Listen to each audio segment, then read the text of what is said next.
other stuff here that GDC went over was development and breaking down the barriers to development. And we have a bit more information here. Microsoft exec is talking about plans for the future, being able to get games to come faster to Xbox, which was something that we saw some stories come out through this generation, which held back specifically indie devs.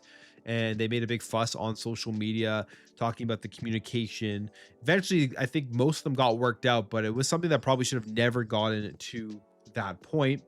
And we have here director Guy Richards, who is the executive at ID at Xbox. And he's particularly talking about the Xbox development, focusing on bringing these games out to the platform in an easier and faster way. And he says here, we're working towards a future where you will be able to build once and ship everywhere. By making it easier, we will see more games come to Xbox quicker. If you're a developer, putting your game out across as many different storefronts and platforms increases your opportunities for sales, which is just basic logic, something that I talked about, why I think what they're doing with the development is a very good thing. And I think it will entice more devs if they can know they develop their game once, and then more people have a chance of buying it, which increases the chances they make money. Xbox could be a very enticing platform to be the lead platform for development for these devs. It says we are differentiating and making it sure it is easy as possible for players to carry on playing wherever they're playing with Xbox Play Anywhere. And Xbox is great home for developers. We have really engaged, high spending audience. It's a great place to bring and sell games.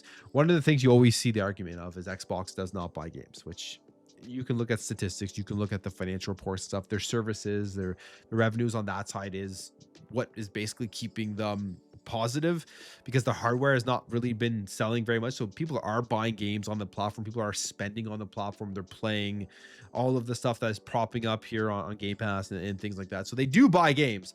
They must, if I think, to hit the home run on these development barriers that they're trying to break down, is presenting obviously the data and statistics to the devs as to how much money users do spend, how much is spend per user on the Xbox platform, giving them the idea that if you build on Xbox first, you get these development tools for free. It gets out to as many people as possible, and then people will actually spend money on the games. And what that would do for the gamer and the consumer side for the Xbox fans is that more developers will actually optimize better for the Xbox ecosystem and for the Xbox platform, and there will be less games that do miss. Now, I've never really, when we talk about the games that did miss the Xbox platform this generation, it's nothing me personally that I've been really caring about that I was going to play anyways. There have been some though, and you can tell just developers have even said themselves, they're waiting to put it on Xbox later, or they may not put it on Xbox, and they're usually smaller devs because it wasn't the lead platform and it's not the place where they wanted to potentially spend more money until I guess they see how good their game does. A lot of time, if their game sells well and they can bring in more money, they will eventually try to get it out to more places. But they need to work on turning that around. They need to make Xbox the most enticing spot for developers to develop their games on, so that does not happen, where their development money is going first into that ecosystem. And the way they do it isn't going to be by selling more consoles, because I don't think that will ever happen. I don't think they're going to compete with PlayStation console sales or Nintendo console sales. The way they're doing it here, the way they're tackling going forward to Project Helix, is by just giving a development environment that is far better than on PlayStation. That's the way that I'm seeing all the stuff that they are presenting. That is where their main focus is. And I think that is a big thing. I think that is a smart thing to do, because develop a game once, get to more people, sell it to a more bigger crowd of people that potentially will buy it, is something that would be enticing. The ROG Xbox Ally X. We've talked about this since it came out. Very cool handout. It's going to continue to get better and continue to get updates. We have a look here at the first updates here coming in 2026, or some of the first updates here.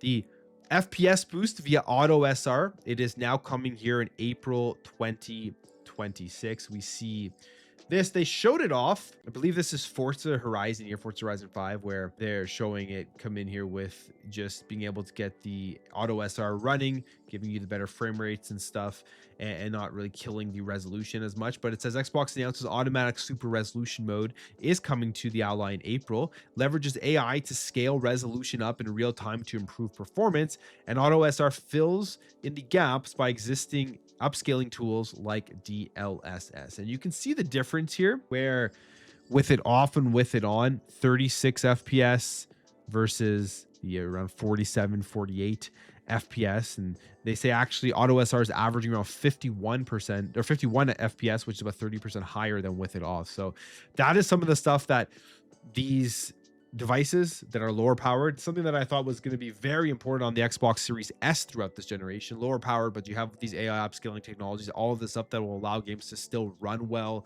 and not just destroy the hardware itself, where if you're trying to get the raw power of the hardware to do this, it's not going to end up being very good. And I think these types of technologies as well, going even to the next gen, going to Project Helix and the PlayStation 6, are going to play a massive role. We're seeing PSSR 2.0 roll out, and that's looking like it's actually finally a nice upgrade comparatively to the first one. When the PS5 Pro dropped, it was obvious, and I talked about this, it was a beta test.